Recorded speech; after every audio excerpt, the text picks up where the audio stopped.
ഇടിച്ച വണ്ടി നിർത്താതെ പോയതോടെ രക്ഷാപ്രവർത്തനത്തിന് ഓടിയെത്തി സ്വകാര്യ ബസ് ജീവനക്കാർ. അപകടത്തിൽ പരിക്കേറ്റയാളെ ആശുപത്രിയിൽ എത്തിച്ച് മാതൃകയായത് ഗോവിന്ദാപുരം തൃശൂർ റൂട്ടിലോടുന്ന ലതാ ഗൗതം ബസ്. പിക്കപ്പ് വാനും ബൈക്കും കൂട്ടിയിടിച്ച് പരിക്കേറ്റ രണ്ടുപേരിൽ ഒരാളെയാണ് ബസ് ജീവനക്കാർ ആശുപത്രിയിൽ എത്തിച്ചത്. വിവരങ്ങളുമായി ഗോകുൽ വി എസ് ചേരുന്നു. Gokul, good morning.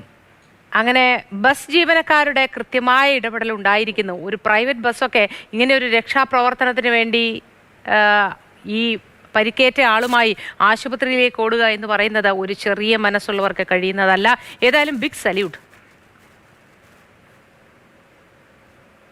തീർച്ചയായിട്ടും. കാരണം നമ്മൾ ഈ പലപ്പോഴും കാണാറ് റൂട്ട് അത് ആ ട്രിപ്പ് മുടക്കാതിരിക്കാൻ വേണ്ടി എന്തും ചെയ്യുന്ന നമ്മൾ പ്രൈവറ്റ് ബസ്സിലെ ആളുകളെ അല്ലെങ്കിൽ പ്രൈവറ്റ് ബസ്സുകളാണ് നമ്മൾ സാധാരണ വാർത്തകളിൽ കാണാറ്. അങ്ങനെയുള്ള കാഴ്ചകൾ മാത്രമാണ് നമ്മൾ പലപ്പോഴും കണ്ടിട്ടുള്ളത്. പക്ഷേ അങ്ങനെയല്ലാതെ ഇത്രയധികം നന്മ ഒരു സമൂഹത്തിനാകെ ഒരു വലിയ സന്ദേശം നൽകിക്കൊണ്ട് അവരുടെ ട്രിപ്പ് അവർ ഒഴിവാക്കി, അല്ലെങ്കിൽ ആ ട്രിപ്പിൻ്റെ സമയം വൈകുമെന്ന് അറിഞ്ഞിട്ടും അവർ ആ ഒരു ജീവനാണ് വലുത് എന്നുള്ള ഒരു സന്ദേശം നൽകിക്കൊണ്ട് തന്നെ ആ ബൈക്കിൽ യാത്ര ചെയ്തിരുന്ന ഒരാളെ കൊണ്ട് നെന്മാറയിലെ സ്വകാര്യ ആശുപത്രിയിൽ എത്തിച്ചു. അതും ആ രണ്ട് ബസ്സിലെ കണ്ടക്ടറും ഡ്രൈവറും അവരുടെ കാര്യം എടുത്തു പറയണം. അതോടൊപ്പം തന്നെ ആ ബസ്സിലെ എല്ലാവരും അതിന് സഹകരിച്ചു എന്നുള്ളതാണ്. നമുക്ക് ആ ദൃശ്യങ്ങൾ കാണുമ്പോൾ ആ പരിക്കേറ്റവരെ പുറത്തിറക്കാനൊക്കെ ബസ്സിലെ മറ്റ് യാത്രക്കാരൊക്കെ സഹായിക്കുന്നുണ്ട്. അപ്പോൾ അത്രയധികം എല്ലാവരും അത് സഹകരിച്ചു എന്നുള്ളത് വലിയ ഒരു മാതൃകാപരമായ കാര്യമാണ്. ഒരു ജീവനാണ് എല്ലാത്തിലും വലുത് എന്നുള്ള സന്ദേശമാണ് ഈ ഒരു നല്ല വാർത്ത. ശരി ഗോകുൽ.